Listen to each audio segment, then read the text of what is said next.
అందరికీ నమస్తే. నేను మీ జర్నలిస్ట్ పండరి. ఓవైపు పార్టీ ఫిరాయింపులకు సంబంధించిన దాంట్లో రోజుకొక వార్తను మనం సోషల్ మీడియాలో చూస్తా ఉన్నాం.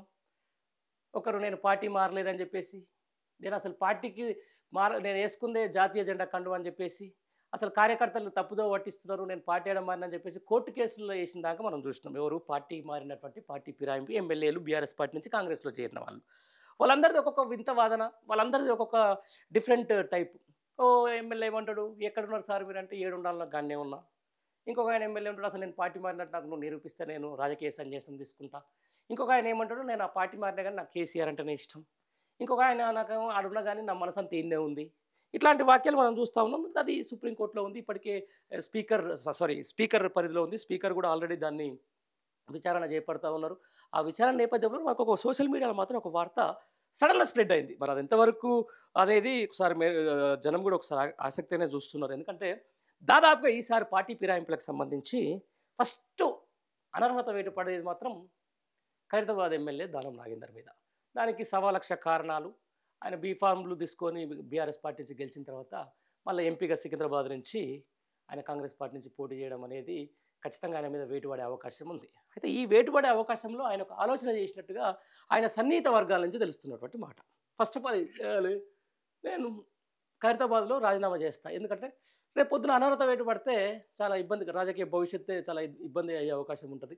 జనాన్ని మోసం చేసినా అని చెప్పేసి ఒప్పుకోవాల్సిన అవసరం ఉంటుంది. కాబట్టి నేను జూబ్లీ హిల్స్ ఖైరతాబాద్ నుంచి రాజీనామా చేసి నాకు జూబ్లీ హిల్స్ టికెట్ ఇయ్యండి అని చెప్పేసి కాంగ్రెస్ పార్టీని ఆయన అడిగినట్లుగా, కాంగ్రెస్ పార్టీ మీద ఒక ప్రపోజల్ పెట్టినట్టుగా మనకైతే తెలుస్తుంది.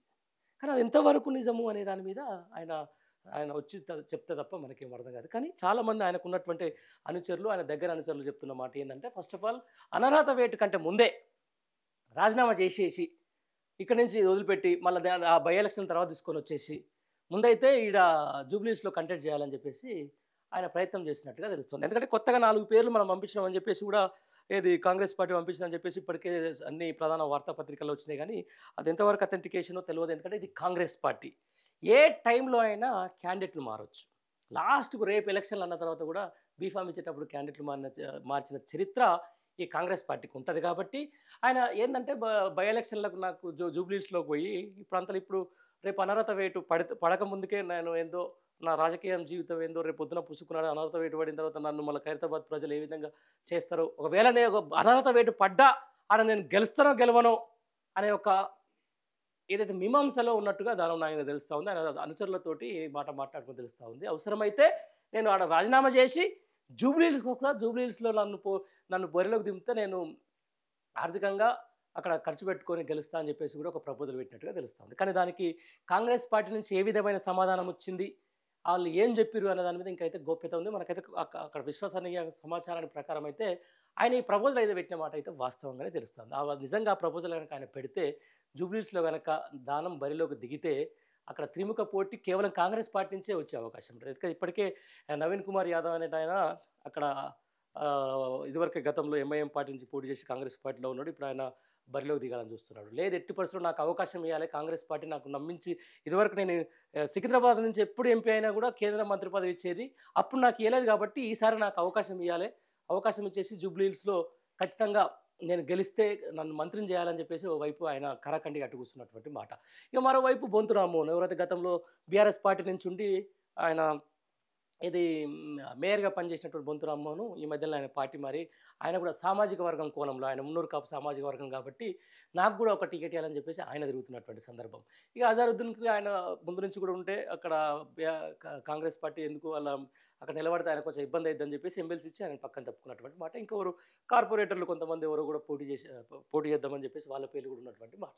అయితే ఈడ ఒకటే, ఒకవేళ దానం గనక ఈడ బరిలోకి దిగితే కాంగ్రెస్ పార్టీలో భలే గమ్మత్ రాజకీయం మాత్రం ఉండే అవకాశం ఉంది. ఎట్లా అంటే, అక్కడ ఎట్లాగో అనర్హత వేటు పడుతుంది.